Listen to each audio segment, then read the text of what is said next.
집에서 협착증 극복하는 7가지 비법. 선착순 무료 발송해드립니다. 여러분들의 협착증 탈출을 위해 협착증TV의 핵심 비법만 모았습니다.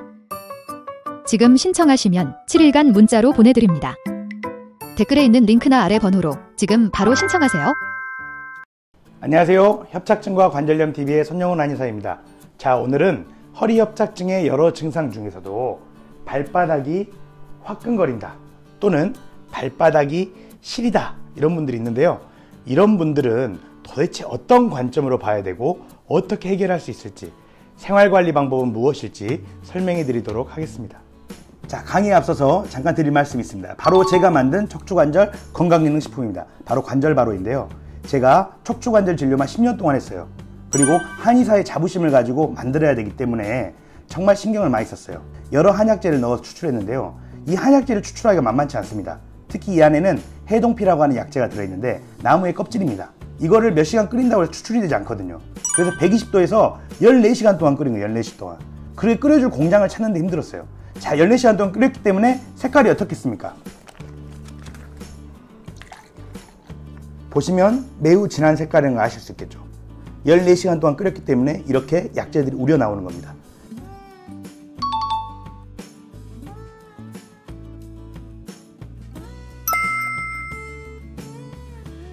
제가 정말 자신있게 만들었습니다. 자, 그러면 제가 한번 마셔보도록 하겠습니다. 강의에 앞서서 힘이 나네요. 허리가 협착이 된다고 해서 모두가 발바닥이 화끈거리는 게 아닙니다. 또한 허리가 협착이 된다고 해서 모두가 발이 시리는 게 아니에요. 근데 발바닥이 화끈거린다든지 발이 시리다든지 이런 건 뭐냐 도대체. 저도 궁리를 많이 해봤습니다. 그런데 한의학에 그 답을 찾을 수 있었습니다. 한의학에서는 신허라고 하는 개념이 있어요. 이걸 한마디로 말하면 뭐냐? 노화입니다. 나이가 들어감에 따라서 점점 내 에너지가 고갈돼 가는 거예요. 그러면 같은 협착증이라고 해도 어떤 사람은 이 신허인 사람이 있을 거고요. 어떤 사람은 신허가 아닌 사람이 있을 거예요. 즉, 같은 협착증이라 해도 신허가 아닌 사람은 발바닥이 화끈거리는 증상 등이 있을까요, 없을까요? 대체로 없다는 겁니다. 이러한 순환고리들이 깨져버리는 거죠. 그러면서 여러 가지 온도의 불균형에 따른 증상이 나타나는데요. 그 중에 하나가 발바닥이 화끈거린다는 것입니다. 자, 그렇다면 우리가 허리 협착증을 치료할 때 발바닥에 화끈거림이 있다면 허리만 치료해야 될까요? 아니면 고갈돼 가고 있는 심장의 기운, 어찌 보면 노화와 관련 있는 이 문제, 수승화강이 다시 될 수 있도록 해결을 해야 될까요? 두 번째, 이 문제들을 해결을 해야 되겠죠. 그럼 이 문제들을 해결할 수 있는 방법은 무엇일까? 또 생활관리 방법은 무엇일까? 설명해 드리겠습니다. 어쨌든 허리 협착증을 기본으로 하기 때문에 협착된 허리를 도침이라든지 여러 가지 치료를 통해서 해결할 수 있겠죠. 자, 두 번째로는 수승화강. 인체에서 순환이 잘 이루어지지 않으면서 발생하는 온도 불균형을 해결하기 위해서 수승화강을 시켜야 돼요. 그러면서 신허도 같이 해결하게 되거든요.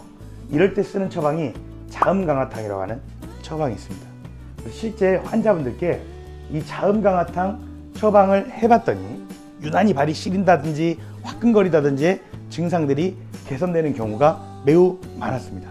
즉, 허리 협착증의 다양한 증상들은 단순히 허리만의 문제가 아니다. 더해서 내과적인 불균형이 함께 나타나며 생기는 문제이고, 이 중에 특히 신허 수승화강의 문제가 생길 때 발바닥이 화끈거리고 발이 시리는 증상이 생길 수 있고, 이를 해결하기 위해서는 자음강화탕과 같은 내과적 불균형을 해결할 수 있는 처방이 필요하다.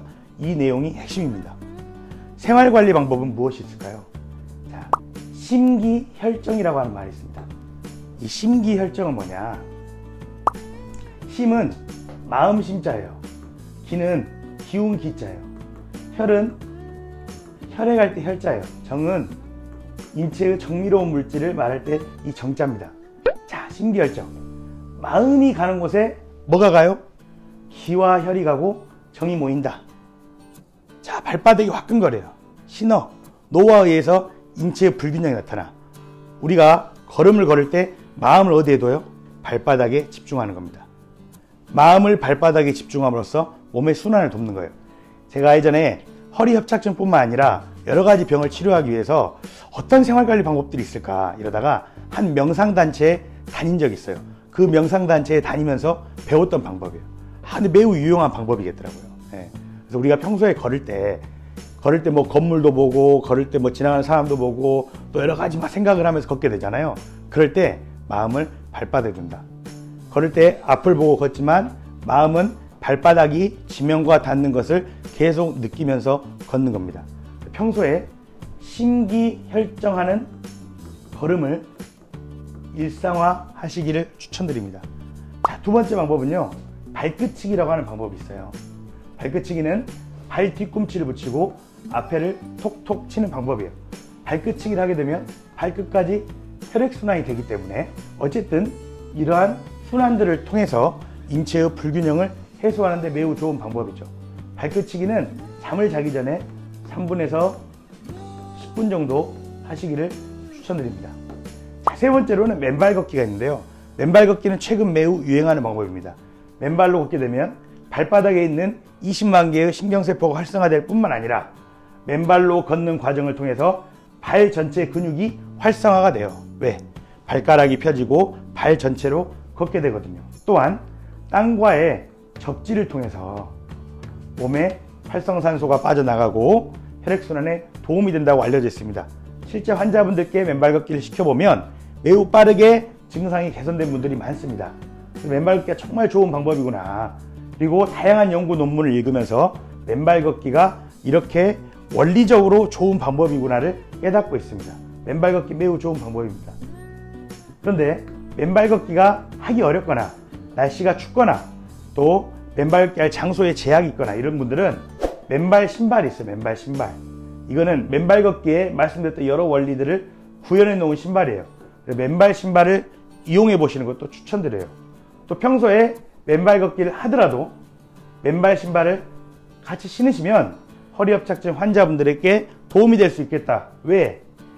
맨발 신발은 발폭이 넓거든요. 그리고 전체로 걷도록 얇게 설계되어 있어요. 발바닥이 자극되도록 되어 있고 또 밑창이 접지가 되도록 전기가 통하는 도전 카본이라고 하는 소재를 썼습니다.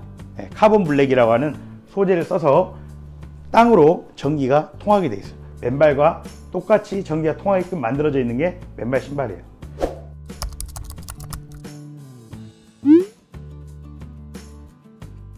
그래서 오늘은 발바닥이 화끈거리는 허리협착증 환자분들이 도대체 그 증상을 어떻게 이해하는가, 왜 허리를 치료해도 발바닥의 화끈거림은 잘 낫지 않는가, 그 이유는 허리만의 문제가 아니라 내과적 불균형, 신허, 수승화강의 문제라고 하는 내과적 불균형이 함께 있기 때문이다. 신허, 수승화강, 이 내과적 불균형을 해결하기 위해서는 한의학이 오래전부터 자음강화탕이라고 하는 처방을 해결책으로 제시했습니다. 또한 생활관리 방법에서는 이러한 생활관리 방법을 통해서 발바닥으로 혈류순환이 잘 가게 함으로써 전신적인 수승화강이 잘 되도록 하는 방법이 있겠다. 이거를 잘 이해해 주셨으면 합니다. 자, 오늘 내용이 도움이 되셨길 바라고요. 다음에는 더 유익한 내용으로 찾아뵙도록 하겠습니다. 감사합니다.